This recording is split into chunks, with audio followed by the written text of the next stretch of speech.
great way to start. Hello. So, good morning, Theray Sister Catherine. Good morning, Theray Sister Amy. Welcome. Welcome. Yeah, I'm excited today to have our guest Jasmine from Bud to Bloom. Yes, me too. Yeah. So, how's your day? Really good. Also, real quick, recently you've been having to heal. So, what are some of the ways that you've been healing? I'm still at the beginning healing process. So, we put our family dog down, Sunny, yesterday. She crossed the Rainbow Bridge, but we had a wonderful experience with Compassionate in-Home Euthanasia. They came over and very kind, and it was lovely, and she fell asleep. But this morning was hard, my first day, morning back, and she wasn't in the window. But as far as healing goes, I'm just crying when the feelings come, and then I move about my day. And so, and I created a picture book, which I think that helps. Thank you for asking. Yes. Yeah. Well, I know that's very important to take that time. Yes. Thank you. Of course. Well, should we dive in? Let's dive in. All right. So let's bring in Jasmine. Jasmine, come on. Yes. Don't try. Yeah, right. Come to our little cozy area. Well, you're cozy. Yes. Happy you joined us. I know. So tell us a little bit, just real quick, and then we'll get into the fun stuff. Bud to Bloom, right? It's your little business baby. And tell us more about that. Yeah, so Bud to Bloom Play Therapy is a small group practice. We're in the city, and we work with kids 0 all the way up to 18 using play-based approaches. So at 0? Yeah, we're getting trained currently in this really cool modality called child-parent psychotherapy for kids who've experienced trauma, and so it goes as young as 0. And so that's a lot of working with parents, too, in that approach. I'm so curious. Okay, continue. We just use play-based approaches, so a lot of art, play, a lot of games, and things like that, and same tray. So we use all that to help kids heal and help them connect with their families. I like that. Yes. I bet a lot of therapy with kids has to do with parents. A lot of it does. The more I'm in the field, the more I realize that. When I first started, parents really scared me. And so I didn't work with a lot of parents. And then as I read more research and grew as a clinician, I was like, really, if I can, I really like to include parents in the treatment as well. That makes a lot of sense. Yeah. Because you can work with the kiddos, but then you send them home. Yeah. And they're still just going back to the same patterns or the same situation. Yeah. Sure. That makes sense. Yeah. And because I can imagine too, I mean, we work with adults and we know a lot of adults who have their own hurts and get to heal through that. So do you think too that when you're working with the kids, you're also helping to heal the parents? Oh, I think there's so much in that. Because I think especially when you're playing, it just lights up certain areas in your brain. So I think when parents are getting to play with their kid and connect and they're getting these joyful, laughing moments, I think that's really healing for a lot of my parents too. Especially parents who maybe weren't parented in that way. Getting to have that interaction where they're being playful and silly can just be really healing for themselves as well. Yes. So, silly. Yeah, that's what we're all about. I love it. Laughter is good. Important part of life. So then, silly and taking care of families. How do you? So you have other clinicians that work in your practice, right? And so, do you guys kind of come together and help? Like, how is that healing, or what do you do to heal as a group? Yeah, so as a group, we have consultations every month just to talk about hard cases. But then we also have staff meetings every other month where we can kind of do fun stuff together as a team. So sometimes we might do art together or do sandtray together, different things like that. So we can have these fun group experiences to help us grow together as a group. And then, also I have to keep in mind just everybody's mental health and just wanting them to have a really good work-life balance. I think that's part of the reason I started Bud to Bloom was because I was feeling very burnt out, and I really wanted to create this space where people could have a life outside of work and feel good about the work they're doing. Yeah. Nice. Yeah. So I guess, now I'm curious of your journey that brought you to, I want to create Bud to Bloom. Yeah. So I started in community mental health, which I loved, but it was really hard, especially for a first job. Those were some of the hardest cases I've ever worked with, and I was the least experienced I've ever been. Real experience. I got a lot of experience there. And I loved it. I was working with kids who had developmental trauma, so who had really hard things happen to them at an early age. And that was when I would using a lot of play therapy and getting a lot of like education around play and trauma and how those things can come together. And then I worked in schools for a little bit. And I think after the pandemic, just the needs were so different in the schools. And I feel like it was hard for schools to keep up with the needs. And I just was feeling really, really burnt out coming out of a pandemic, having students have an explosion of needs. And I had been doing private practice on the side, and I decided to take it full time. And it's been a really great step. And then we grew into a group practice shortly after. So that happened quick because the pandemic, 2020 to 2022? Yeah. So I think I went full time almost 2 years ago. Coming up in the summer, it'll be 2 years. And we like grew into a group after like 1 year. Yeah. So remind me of who's in the group? Yeah. So right now it's me, it's Molly, another therapist, Brittany, and then we have an intern, and we're bringing on a really exciting therapist in June as well. So I'm really excited about that. Awesome. You guys are really growing. Oh, great. Yeah. When you think about healing, even just for you kind of personally, what is really healing for you or helpful for you? Oh, I love getting outside. I feel like whenever I get to like camp and like unplug and go hiking, that feels really healing and like nurturing to myself. And also just getting out in my garden when I have time to do that, or walking my dog and hanging out with them. So I'm so sorry about your dogs. I know they're such great companions. Yes. Yeah. It was a good experience, and it's a hard choice to make. But absolutely. Yeah. So tell me more about your dog. He's a German Shepherd. He's a rescue. He's getting up there. He was like my first like big kid dog that I got during grad school when maybe I had no business getting a dog. But so he's like between probably like 10 to 12 now, and he's just an old cute guy. I know. I got my first dog on my own when I was in college, like a sophomore in college. Really? I don't need a dog. I'm a sophomore in college, but it was free to good home. He was cute. How can you say no to that? So what do you put in your garden? Oh man, I like growing veggies. This year we have not started anything yet. We are behind. You started seeds? Oh, last year I did, and I felt like a real farmer. It was great. So we had like our whole sunroom was just full of like egg cartons and like things filled with seeds, and I grew them from seeds. But this year we're just gonna do starts because we have missed that time period. So I like lots of lettuces and tomatoes and things like that. And oh wow. So gardening is a healing. Seeing your dog out in nature. Now, do I remember correctly? Did you get married in a beautiful church? And like it was in an outdoor. Yeah, it was Arkansas. They have these beautiful like glass and wood churches, and I got married last year in March. Congratulations! So it's been a year then. Yeah. Awesome. Healing. So gardening, I do. Well, I eat what my husband gardens. And healing. You grow some stuff. You grew some corn and stuff last year. Wasn't that kind of your thing? Okay. It didn't turn out. I mean, it was cool to watch and grow and like to see. I'm like, this is real corn. Like growing in my city backyard. It didn't taste very good, but probably because it didn't have chemicals on it. But I typically kill things. I mean, or I try to. The ones that I want to kill don't die. And the ones I don't want to kill.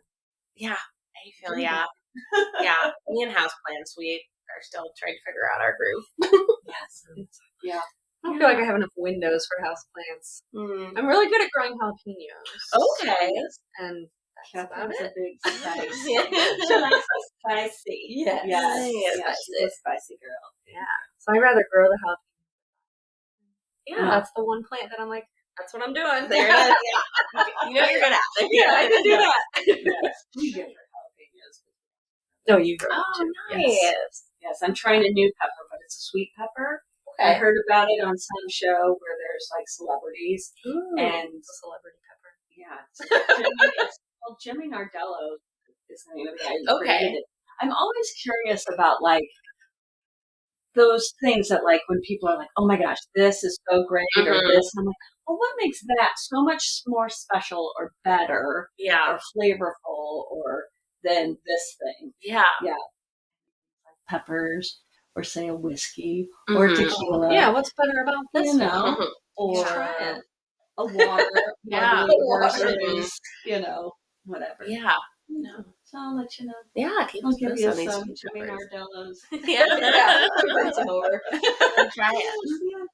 Well, so when I want to know kind of what brought you into play therapy. Like, what got you really excited about working with kiddos and families? And... No, that's a good question. I think when I first went to grad school, I thought I wanted to work with adults, and I was like, I really want to work with like, I can't think of the word, really like pervasive mental health disorders, I thought. And then I started doing more learning, and I was like, that feels too close to home, because I grew up with some people with some pretty challenging mental health disorders. And I was like, I don't know if that's what I want to do. And then I did my first practicum, and I was working with kids, and I was like, I love this. And then I did an elective practicum at a therapy at preschool, and I just like fell in love. That was the first time I worked under a play therapist, and I was like, this is amazing, because I had no idea that you could work with kids that little and like have an impact. And it was really cool to see these kids who had really hard things happen so early on start to heal and like grow, and it was really amazing. So I was like, I want to do that. That is really cool, and I love playing, and I feel like I'm pretty playful, and I like kids. And I was like, this is all coming together. I love it. Yeah. Well, and so when you say seeing the kiddos heal, like even what are things that you notice that you're like, oh wow, this is really heavy. Yeah. So I think even there's one type of play therapy I do, it's called child-centered, and so it's like where the kids kind of get the lead in the room and get to make choices, and it's all about them like building up their self-esteem and really feeling like they can make choices and feeling confident about that. So starting with a kid who maybe like you're setting a lot of limits, right? And then watching them not need as many limits, watching them start to like self-correct and be like, oh right, the sand's supposed to stay in the sand tray, and like just growing that impulse control. I'm like, wow, this is like, it's working, it's happening. They're learning these skills and feeling confident in themselves, and like they have this ability to make good choices, because so many kids I work with don't really trust themselves anymore. They don't feel like they can make good choices or do the right thing. So it's really cool to like have this space that fosters that. That's awesome. Yeah. And I mean, I know that you're dealing with a lot of hard things, but to be able to have that play and those difficult conversations to become accessible and not as scary. Yeah, absolutely. You know? Or not even talked about, but you can kind of understand through the conversation of play what's happening. Absolutely. Letting kids process at their own speed is really important, and they can play out what they want or whatever themes they need to kind of move through whatever they're working on. Do you have a favorite like modality, like sand versus dolls? Or I really love Theray. It's my favorite modality. So it's where you're working with the parent and the child and helping them build connection. So you're like leading them in all these fun, silly activities. And so that therapy, you don't use a lot of materials because you really want to focus on the connection. So you might just have things like balloons or streamers. And it's so fun, and it's so healing to watch, just like parents get to enjoy their kid again. Because again, so many of my family, sometimes they're at their wits' end. So they're having a hard time connecting with this child. The child's having a hard time connecting. So it's nice to hold this space where they can start healing together and like bringing that joy back to parenting. And the trust again between the parent and the child, and like, absolutely. Oh, you're also fun, parent. You're not just telling me I have to clean my room. Absolutely. And within Theray, it's also helping kids learn how to follow the structure of their parent. Even though it's in silly games, it's helping build those skills for like being able to control impulses and being able to listen to mom, and these really incremental steps that will carry over into like their life at home. So that's one of my favorite types of therapy. I'm currently getting certified in it, and I love it. I love it so much. Yeah. And I think too, as a parent, it's like nice to know that we're still fun. Yeah. Not always sticking to I used to be a lot of fun. See, I have fun. Oh man, yeah. We have a good time in Theray. It's great. I think I probably actually go the other way. Maybe I'm not like to like toot my own horn or anything, but like I'm too fun. Like I'm not structured enough. I think that's something that I struggle with, is like those boundaries around like what's okay and what's not okay, or like me giving my own stuff. When do I have to put that limit there? Oh, for sure. Yeah. So that's Oh, for sure. Yeah. Well, we were saying, Catherine and I were talking, well, they were over for dinner and our kids were there, and our kids have a tendency to just like hang out with us because we are the fun ones. Like we play good card games and we do all that. And it's like, sometimes we're like, we just want to talk adult stuff. Go play with your dad. Or even just go outside by yourselves and walk around the block just to like, you know. Well, that's so sweet that you guys have those really close relationships with your kids. Yeah, So that's what we tell ourselves. Yeah. So we like that they like that. Yes, absolutely. Yeah. And so then do you continue, so with the older kids too, there's play there, like teenagers. Yeah. And, Yeah, so even it's hard because I was nervous to use like their play with teens. I was like, are they really going to want to bop a balloon around with their mom? I don't know. Right. But it seems like every time I do it, I'm always surprised. I'm like, this 16-year-old is having a great time with like, their dad or their mom. I'm like, oh my gosh, they're building connection. This is beautiful. Because we also work a lot with foster and adoptive families as well. So really helping strengthen that attachment is so key to how those kids do. And I think I'm always surprised that when we give kids the space and the permission to be silly and have fun, how much they like take it and they're like, oh, okay, I can like play in here. Yeah. So no one's going to make fun of me here. Right. Right. So Yeah. I feel like, even the teens need so play. lost So in teen, you know, It you're like, is. gotta be cool, Mhm. and you can't like enjoy your parents. Of course, it might be I don't know. Is it changing? Do you think? I don't know. Yeah, I think there's still like teens want to be independent just developmentally, but I think they still need that connection and guidance. Yeah. So I love being able to create that space and yeah. And with a lot of teens, I do kind of like sand tray sometimes because that feels less babyish to them.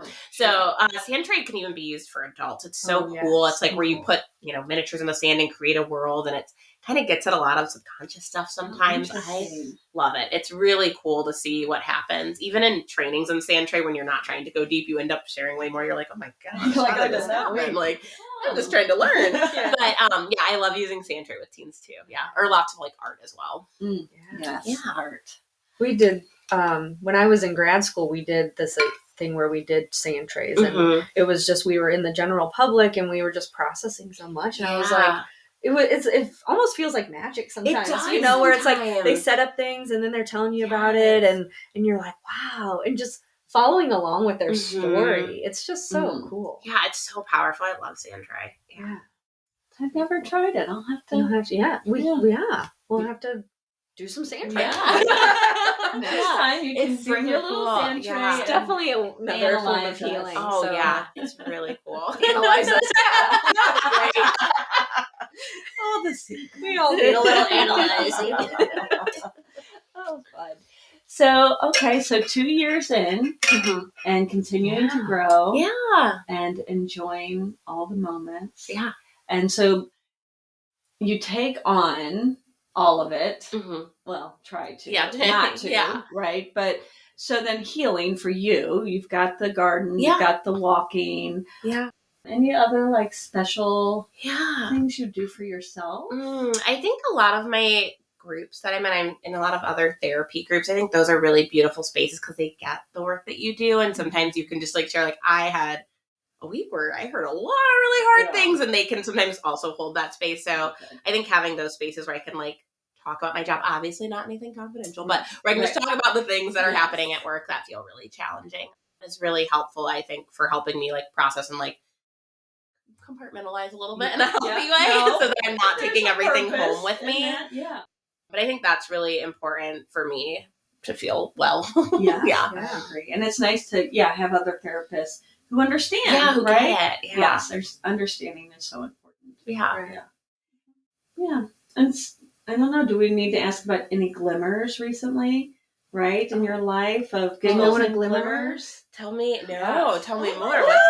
Okay, I thought it's kind of not a buzzword, but it's kind of like a thing right now that is just kind of like people are kind of talking about. But it's just those moments in your life that are so small, but there's just a moment where you can just kind of pause and see it, and you're like, oh wow, this is great. You know, like where it's like I had, one where it was yesterday. I had one where I came home and I looked out in the backyard and my mom and my daughter were like playing some game they made up, table tennis together, and they were just both giggling and stuff. And I just walked in and I saw them and I was just like, this is so great. You know, like that was just a very sweet moment. And so for me, that was just kind of, so that's an idea of like something small or that warms your heart, I guess. And also I think too, it can be something where you're like, wow, I've grown. It can. You know, like, oh, I don't do this anymore, or I've learned from this. And so anything recently, I'm trying to think too. I did not come prepared for with a glimmer and a glimmer today, but Yeah, let me some giggles and so Well, and even just this, the fact that it's like, well, let me pause and think. Yeah. You know, where it's like I have to kind of search for that. Mm-hmm. I think if we keep the idea of glimmers almost at the forefront of our Yeah. mind, then we'll notice them more. Yeah. And because there's such like a warm feeling and a wonderful thing that the more we can notice that, yeah, absolutely, the softer our life is. Yeah, I feel like I definitely have. Yeah. Anything you want to share? Sure. Yeah. Oh, me and my partner are really goofy, and we just we were cooking dinner last night, and we just had a little dance party, and we were listening to some throwbacks. It just felt like a very sweet little this is fun. Yeah. It's great. It's those little moments. Yeah. Okay, I'm curious of the throwback music. Yeah, we just love early 2000s, so we were just listening to a lot of early 2000s music. Okay. Yeah, it was good. Yeah, and you get to dance around and connect and play and and be playful. Yes. Yeah, so it's super, super sweet. Yeah, yes, it's awesome. I do love them. Those are kind of some of my favorite moments with the radio on and just kind of creating food and those are always silly moments. Yeah, mm-hmm. Yes, yeah. On the forefront of my mind, so it was yesterday a hard day, but my son. It's nice to see your children do thoughtful things totally on their own.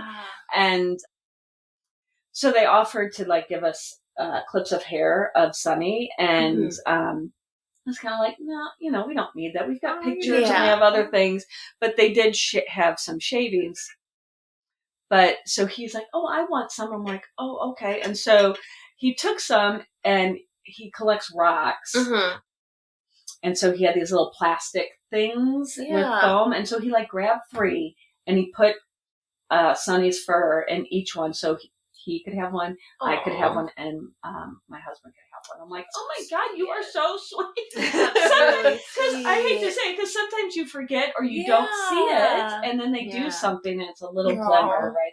Oh, maybe I'm doing something. Yeah, that's so sweet. Raising a thoughtful human being. Yeah. So that was a good glimmer, It's those moments that warm your heart, right? Dancing with your partner and making bread or, remembering music. Music is, I'm all over the place right now. Oh, you're fine. Music, play therapy, does it come in? Yeah, some of my teens especially, I let them play me music that they like, and sometimes we'll talk about it. They pick a song. Yeah, so sometimes that's a nice way to build rapport, because sometimes their parents don't love the music they're listening to. So I'm like, let's hear some of your favorite songs. Play them for me. Awesome. Tell me what you liked about this. Or sometimes we'll build a coping playlist together. Oh, great. Things like that. So yeah, I think it can definitely come into play for sure if kids really like music. Or I know one of our therapists in the office, she likes to do dance parties if they had a really hard session. So at the end, just having all right, let's put on Olivia Rodrigo or Taylor Swift, and they might have a dance party to kind of just re-regulate after maybe talking about a hard thing or shaking it off and getting it out of there. So yeah, we definitely like to use music with kids who are into it. Yeah. No, that's awesome. Music is so powerful. Oh my gosh, yeah. Dr. Bruce Perry talks about how rhythm, repetitive things are really good for healing trauma. So a lot of stuff we also like to do is just drumming on our legs and things like that. Super silly, just activities just to really bring that rhythm and regulation to our spaces too. Yeah. Yeah. And I was just thinking about the being silly part and thinking about teens as well, and that this embarrassment of being silly. And I wonder, right, embarrassment is that uncomfortable feeling. Yeah. And so having them to have an opportunity in a safe place to be silly and to face that embarrassment, I can just imagine it. I don't know. It's just powerful. Oh, I think it's so powerful. Yeah. And just like you were saying, getting that moment to be silly, because teens don't always get that. They don't have recess. They don't get to play a lot. Even PE in high school is not silly. You know? Or it's hockey where you're going to get your shins whacked. I think we all need play. So I'm always happy to see teens getting into something fun or just getting goofy with me, and I love it. And I love seeing adults play too. Yeah, I think we all need it. Yeah, gotta find ways to play. I'm curious too, because my daughter's always asking me to play with her. Yeah. And so I often do, obviously, but for parents who sometimes are it's hard to get in that space, or it's hard to be okay, I'll play Barbies with you. Mhm. You know, like, I'm just kind of curious if you have maybe suggestions or just ideas of, like, getting into that mindset for the parents when it's like, can't you just play by yourself? You know? I think there's like a couple different things depending on what's going on. But I think like I like to tell parents maybe thinking about how they're playing differently, because I think what would it be like to just really let your child lead the play, right? Like maybe you're just there with them, like stating like what they're doing and watching, be like, oh, you're playing with that Barbie. Oh, she looks like she's having a good time. Like, what would that type of play look like? Maybe you're not as engaged in it, but you're still really, really present and being able to build that connection with them, right? What would that be like? Because I know for some parents are like, I don't want to play with the Barbies again. I don't want to. I want to not. And I'm like, so what would that look like to maybe give them like a 10-minute burst of like being really in it, and then being like, okay, that's a good idea. Do something else now, right? Because a lot of times they're seeking that connection. So how can we like monopolize it and make it as highly connected as we can, right? What would that look like? And that's why I love that Theray because it just gives you silly short activities to do with your kid. They're like 1 minute long. And I'm like, you can do it. You can do like a couple of these bursts during the day. They're 1 minute, do this silly handshake or do this silly game. So I think those are some things that I like to give parents too, because if it's like, gosh, I need to get other stuff done, like could you do this really short connective activity, then go make dinner or whatever it was you needed to do, so your child is still feeling connected and filled. So I think those are a couple of things, but I also like to ask parents, like, what feels hard about the play? Is it because you're with your kid all day? Is it just, like, you don't feel playful because maybe you haven't played in a while? Like, I really like sometimes, like, see, like, what might be going on there, too, as well. Sometimes people are just exhausted, which also is fair. Yeah. So, I always just like to... And the focus, it's just using the brain different and... for sure. Awesome. Well, and so, like, when you think about you said child-led, right? Because I know my husband, he'll be like, Dolores doesn't ever let me, like, join in or make up stuff, you know? Because, like, she's like, no, Daddy, it needs to be like this, or you need to do this. And so, like, is that, like, something that is important to really let them I think sometimes decider? It can be so important because how often are kids getting to make choices, right? This play might be the only time they're getting to have a say in what happens next or where things go. So I think it can be really powerful. I think there's also a space for, like, adult-led play, right? Not everything can be child-led. But so I think sometimes there's space for, like, adults playing or, like, that parallel play or an adult leading the play. But I think it's really beautiful to sometimes just let your child lead and see where it goes, and like just being there with them, being present and not trying to change it, just accepting whatever weird thing they're doing. When it happens. So I think definitely there can be space for that too, because it's nice for kids to have that moment to be like, yeah, that's Barbie, she's gonna sit here. Yeah, I chose that. And that's where they're gonna stay. She's just gonna watch. My Barbie's watching a movie. And that's the whole play. Just watching a movie. No, sometimes I have interesting sessions where kids will just do like one thing, and I'm like, okay, all right, this is where we're at. This is it. This is something that they needed to do, so that's fine. It's enough. I like that idea of like the handshake and the quick moments of connection, and also like just like 5 minutes or 10 minutes of that focus, because I think sometimes it's like I don't have like 30 minutes to sit here and my focus is not 30 minutes of Barbie or trucks or But Dolores and I just watched Parent Trap, and they have that special handshake. I was like, we need a special handshake. And she's like, yeah, Mommy, we do, but we still haven't made one yet. Oh, man. So we have homework. Make a little handshake. Yeah. Sweet. I like that kind of stuff. So fun. I know. We so appreciate you coming on here in the newer way of doing things. And do we have like are we going to do a question? Yeah. We're still figuring things out. So we're trying to ask the world, the world, our 235 followers. Like questions that they would have for healers and therapists. So, if you know anyone, they can send us some questions.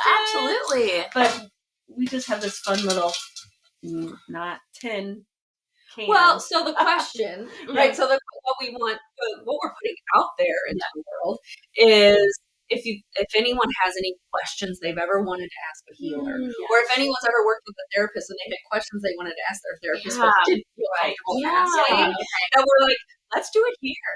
The uncomfortable stuff, or the personal stuff, or the weird stuff, or just those kinds of things. Like, this can be a space for that. And I think that helps make therapy that much more accessible and that much more like for everyone. to know that we are human, right? Yeah. That we go to the bathroom probably after each session. Every hour on the hour. Yeah. Almost. Pretty much. Yeah, pretty much. So we've got, I think, are these questions or do we have this or that? I think these are, I don't know. Let's All right, whatever that sound was. Are we all so picking one? I think you pick one and then we all kind of talk about Sure. it. Okay. And if we don't like it, we can do a different one. Yeah, there are no. Is there one suggestion to make to all of your clients? One suggestion to all your clients. So maybe something that can be thoughts.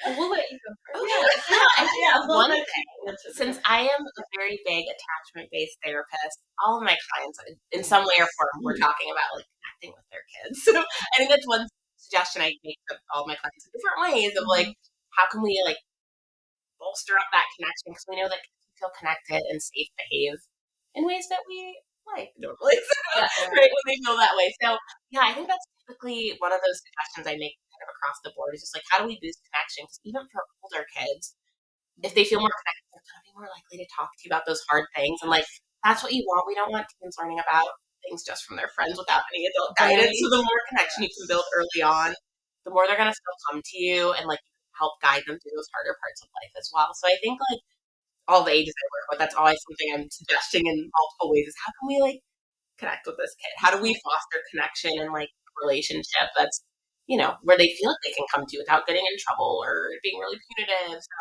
yeah, I think that's one of those things, just fostering that connection and that like joy in relationships and that shared fun together just to help build those building blocks of having a healthy relationship throughout their time. You know? Yeah.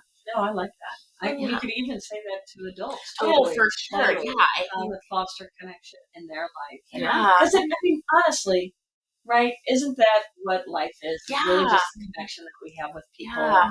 And that's what makes life. I think connection's so key and powerful and that's so much with what in line with what the work I do too with focused therapy with couples and you know, tying into their connection growing up or lack of connection growing up and how it affects their personal relationships and romantic relationships as adults. Yes. Right? Yeah. Well, and so when you're saying like building that connection, are there maybe ways that we can really tell, oh, we're connected? Or is it more of just even asking the kiddo, do you feel good? Like, what is a way to gauge that? Maybe? I think it's just like thinking about like these moments of like, how I like look at it sometimes, right? Are you having these moments of like shared attention and shared joy? Like where you're both, it feels like you're on that same wavelength, you're in the moment together, you're experiencing a thing together, right? Are you having those moments with your kid? If you're not, maybe like there's something that's going on that's making that really challenging either for your child to do or for you to do. But if you're having some of those moments where it's like we're both in it, we're playing with this Barbie really intensely, or maybe we're going on a walk and we're both looking at the trees together and we're sharing this attention and this joy together. Like if you're having lots of those moments, I feel like that's probably a good sign. And if you're not, that could be for a lot of reasons. Maybe your kid has had some trauma, so that feels too vulnerable to do, right? Those moments of being really connected can feel scary for kids who've had hard things happen. Or they can just be things, maybe if you were parented differently, you just don't know that that's something that should be happening, right? So I think like those little shared attuned moments are so key, and that's a lot of times like what we're looking to create in our offices and helping those happen outside. Attunement. Yeah. That's very good. I like it. And are we answer? I guess you you guys have an answer to the question. I think I pretty much share with all my clients the importance of just being in the present, right? And as often as we can, hopefully more often than not, right? Because that's where we are. And just the importance of just experiencing this moment, right? Like I am experiencing you and your wonderful words and face and experiencing you and your great questions and just kind of being here. Present. Yeah. For me, I mean, there's so many, but like to choose one, right, is I think I would say kind of slowing down, right? Being able to take that moment and slow down in the moment and really experience and give space to what's happening for me, you know, because like in when there's moments where things get big or emotions get heavy or strong or hot, right? It's like pausing in that moment and being like, what is this, right? Yeah. What is this for me? What am I feeling? What am I experiencing? Because I think when we can slow down, we can also choose more of how we want to react, right? Yes. And so that's what I would say is kind of that slowing down piece. Yeah. And then attention. Look at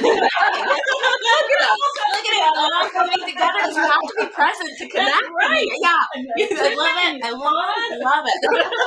We got it. Yes. We have solved it. We've done it. Great Awesome. minds. Great minds. Yeah. So I don't think it'll get better than that. So I know. tell us to kind of pull this around. Just tell us, how can people find you? Yes. How can people get in contact with you? Absolutely. So we have a website, budtobloomplaytherapy.com. That's probably your first stopping point. You can fill out our little form, and our amazing intake coordinator, Hannah, will get back with you. Yeah. Awesome. That's the best way probably to reach out to us. And well, I know this is going to air a little later, but if you have like events that are coming up, or if you have things that people could pay attention to. Oh, amazing. Yes. Mental health day is coming up, so we're putting on some fun events because we think that, parents are a huge part of how kids' mental health is doing. So for Mental Health Awareness Month in May, we're putting on some fun events. So I think on Wednesday, the 1st, we have a fun, just like Sprouts playtime. So that's just like a child-led playtime where your kid can come play with other kids, and parents can come connect. And then we're also doing a connective caregiver and child group. So kind of based in that play idea where you're getting these fun activities, kids ages 2 to 5 and their caregivers can come and learn some fun ways to connect and get to play together and play with other kids. So those might be some things to look out for. So those groups, are they kind of open? Yeah, they're open because they're not therapeutic groups. They're just more so just like open, just like experiences to just play and have fun together. So And so is it going to be every Wednesday or just certain? Yeah, so for this month, it's just that one Wednesday with Lauren. And then we're doing one connective play group on the 22nd, maybe. Okay. Check our website. Yeah, later in May. And then we're hoping to do them more regularly, like in the summer. So, Okay. Yeah. Good. Well, excited. This has been amazing. Thank you guys for having me. This was really fun. Oh, good. Yeah. Thanks for sitting on our cushion. Yes, this is what I'm at all day now. I love it. Yeah, thank you guys. So, we are Theray Sisters STL. I'm Catherine Barton. Amy Camp Ryan. And thanks to Jasmine for visiting us today. Yeah, thank you. And what do we need to say for us? Check us out on our website. Yeah. This podcast, like and follow, subscribe. TheRaySistersSTL.com and at TheRaySistersSTL. Yeah. So we look forward to continuing the podcast and having more wonderful guests. Awesome. Yay.